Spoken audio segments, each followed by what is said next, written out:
For the last 25 years or so, I have wandered around the country running marathons in cities all over the country. And as I've gone from Philadelphia to Chicago to New York and Miami and around, and I've met lots of people there. And wherever I would arrive in a city, people would be curious about what brought me there, and I would say, well, I'm here to run a marathon. And inevitably they would want to ask questions. And the questions would usually center around three favorites. And the first one was, well, how long of a marathon do you run? And the answer is fairly simple for me, because all marathons are the same distance. A marathon is 26.2 miles.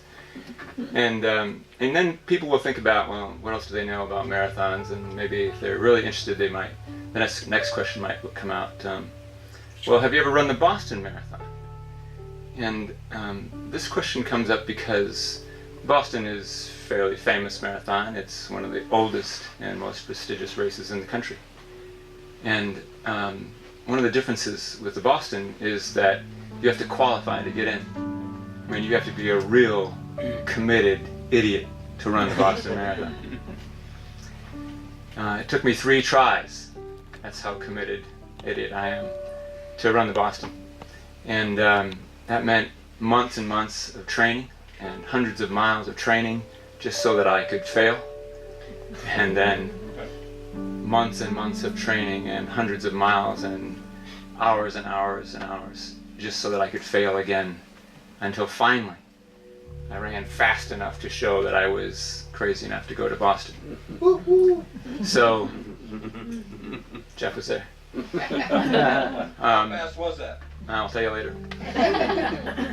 So I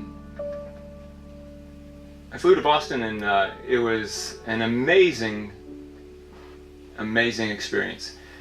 The first thing I have to tell you is that almost everybody that I know who runs a marathon, has got a little different skew. You have to be a positive, optimistic person to step up to the line to run a marathon. And so just being around people like that is pretty interesting.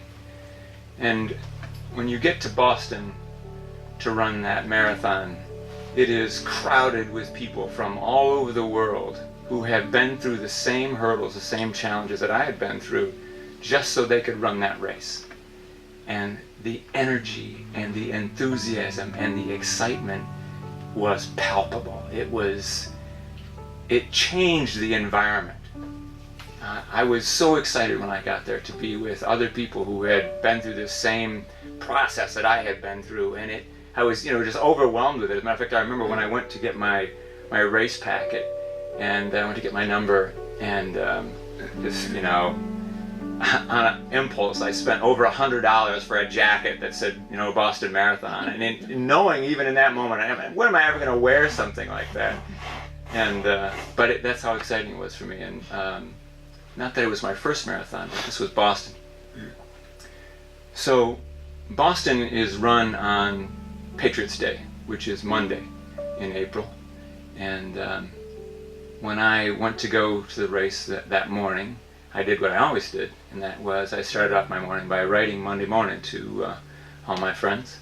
And then I laced up my shoes, and I got my gear, and I got on a bus and went out to Hopkinton, which is where the race starts. In 2004, which is when I was there, the race started at noon. So we had some time and got to Athletes Village, which is this collection of people, just athletes from all over the world, like I said, and they're all signing each other's race bibs, and they're talking and sharing stories and talking about where they qualified for Boston, and some people are eating and some people playing cards, and all waiting for the race to start. And as enthusiastic and filled with energy as we all were, there was also something else kind of underlying all of this, because this was the hottest Patriots' Day in over 100 years. And even as they wedged us into the tiny little streets, making our way down to the beginning of the race, people were sweating, and they were looking at each other sideways like, is this what we really want to do? And so then the cannon went off, and we crossed the first blue line, and we started our way downhill and into the Boston Marathon.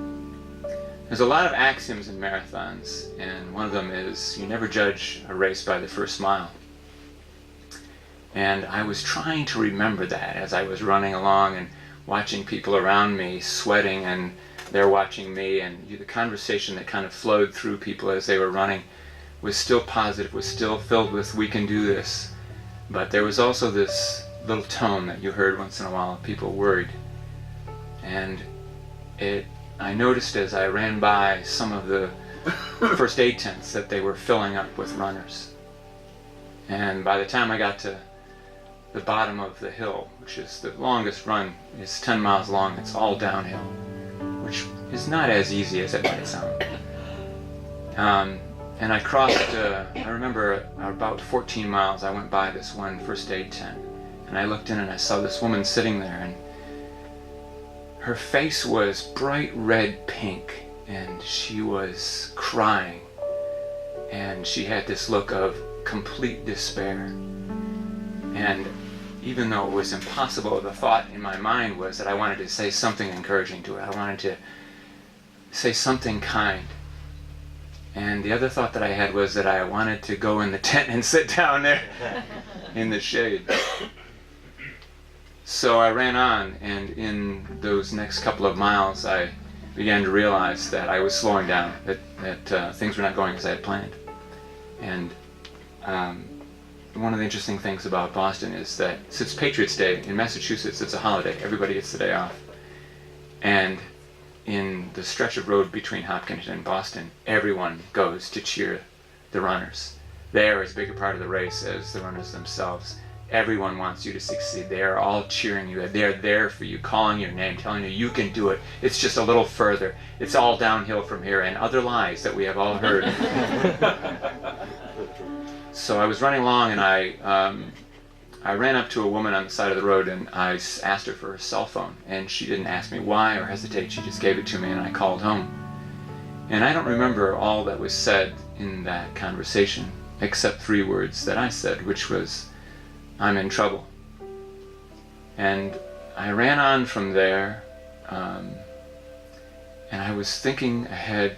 I knew that somewhere in the next few miles I was going to be seeing some friends of mine. I was looking forward to this, and in my mind I was making deals that if I could just make it to where they were, I would decide whether or not I wanted to keep going. If I could just get to where they were, then I would maybe make some sensible choices. So there's a couple of things that happen at this point, and one of them is that I began to lose the ability to do math in my head. Now, every marathoner here knows that this is a sign that things are beginning to wear off. You're not quite as sharp as you were when you started. I was trying to remember what mile marker was I going to meet my friends. And then I couldn't remember what mile marker I was in. I couldn't remember where I was in the race. And then there was this time when I thought, maybe I already saw them and I've forgotten. And all of this jumble goes on in my head while I'm trying to run, and then I'm walking, and then I'm running. And the whole time thinking, I'm going to finish.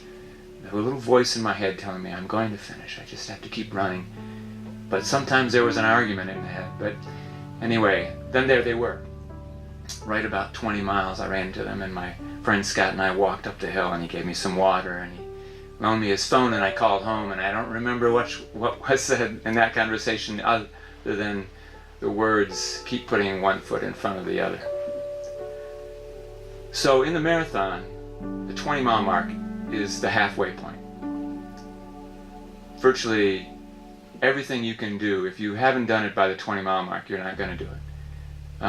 The body has used up a lot of the resources that it has. Your mind is not as sharp as it once was. And so it's a challenging place to be. And that's where the wall is. You've heard of this, I know. And the wall is where the marathon runner changes.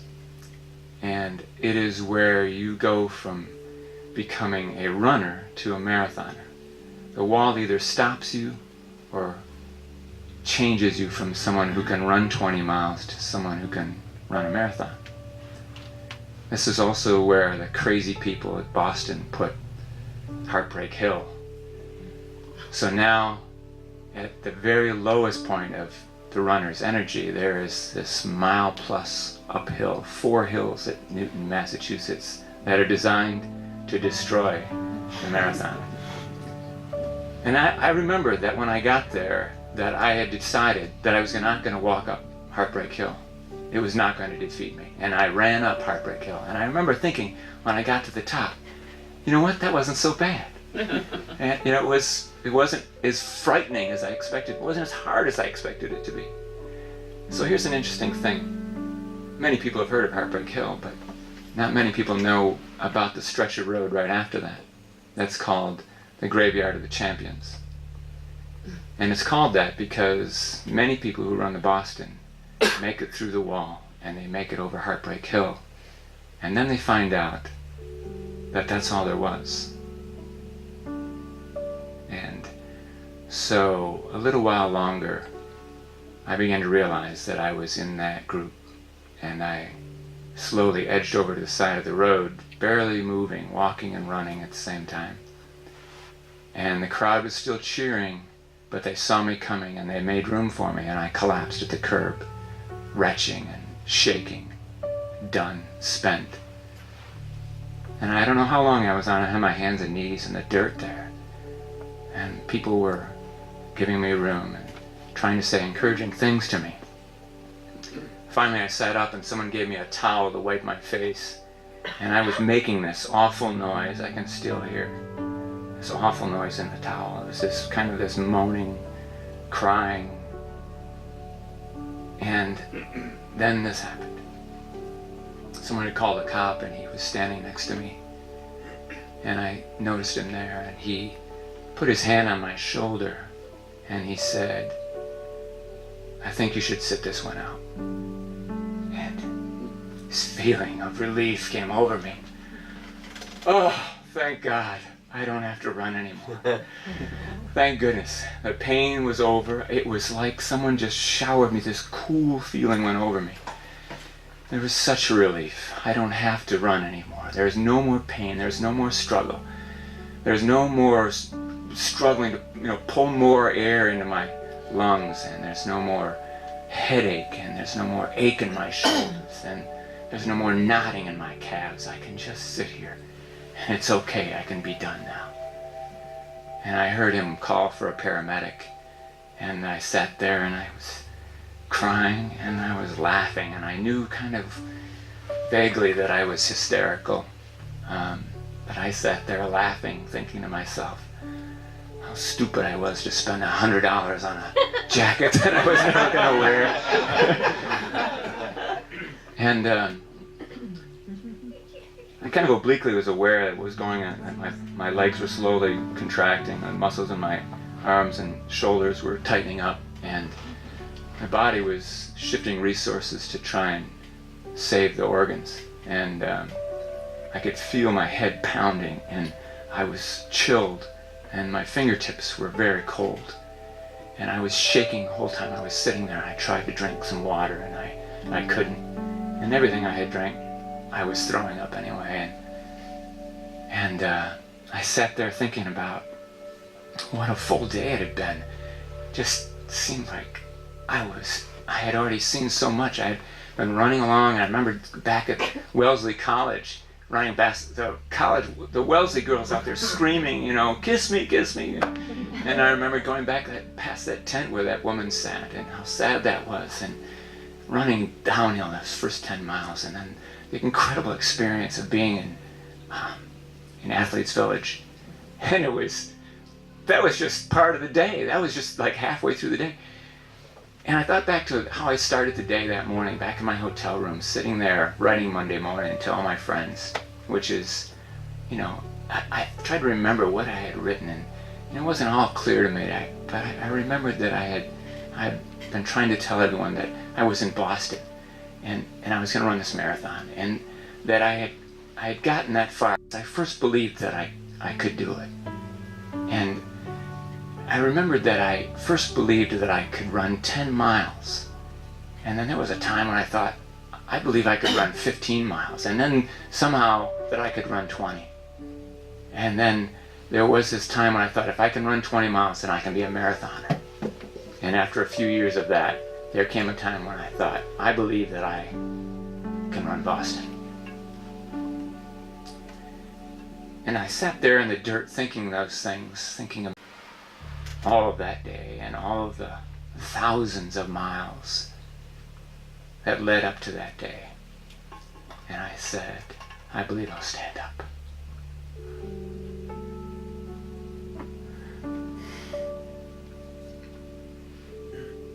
And my legs were like stone pillars. They had already decided they were done for the day. And as I stood up, I could feel things popping and snapping, and my arms and shoulders were cramping and twitching. And I handed my cup of water to someone, and I turned to the cop and I said, I'm not going to need that paramedic after all. And I believe I'm going to walk down to this next aid station. And I walked down there, and when I got there, I thought, I believe that I'll just run on to the next mile marker. And I ran on a little further, and sometimes had to walk a little farther, but I just kept thinking that I believe I'll just go a little further. And somewhere in there, my body said, I don't care what you believe. And I went down again. And there was an eternity somewhere around 24 miles that it all went through again. And I got up and I began to run again, and I walked and ran. And there was something that happened here. I could feel all of my skin. I was walking along, I could remember feeling the goosebumps just lining my skin. I could feel everything. There was this hot wind blowing behind me. I could feel all of it, the hair on the back of my neck, everything I could feel. And I could taste the fillings in my teeth. And there was no amount of water that I could drink that could quench my thirst. It was like having a pine cone in my mouth. And everything was so loud. My ears were roaring. It was just, it was so obnoxious. And I remember once there, I was walking along somewhere on Commonwealth, and the wind blew behind me, and there was these empty cups from the aid stations. And they were making this loud, hollow clapping sound as they bounced along on the pavement. And it was so obnoxious. But the thing that really got to me was I was thinking that as they blew by me, these cups are going to beat me to the finish of the Boston. And I began to run again. And I ran past the cups, and I ran by other people, and they were all saying the same lies they'd been saying. You can do it, you look great, you can do it, you're almost there. And I ran until I couldn't run anymore, and I came across this guy who'd been walking for 12 miles, and I made a deal with him. I said, let's run to the finish. And we made the right-hand turn, and we made the left-hand turn.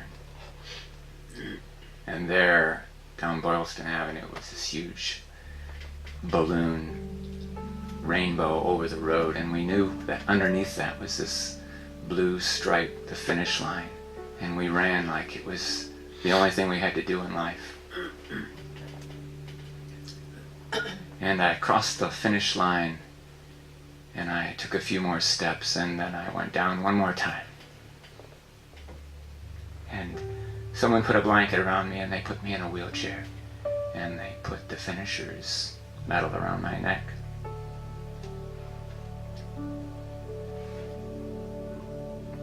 So, when you run the marathon, it strips things away from you.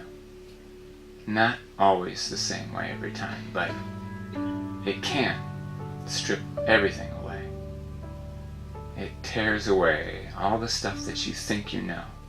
It tears away all of the pride and the ego and what you thought you knew about yourself.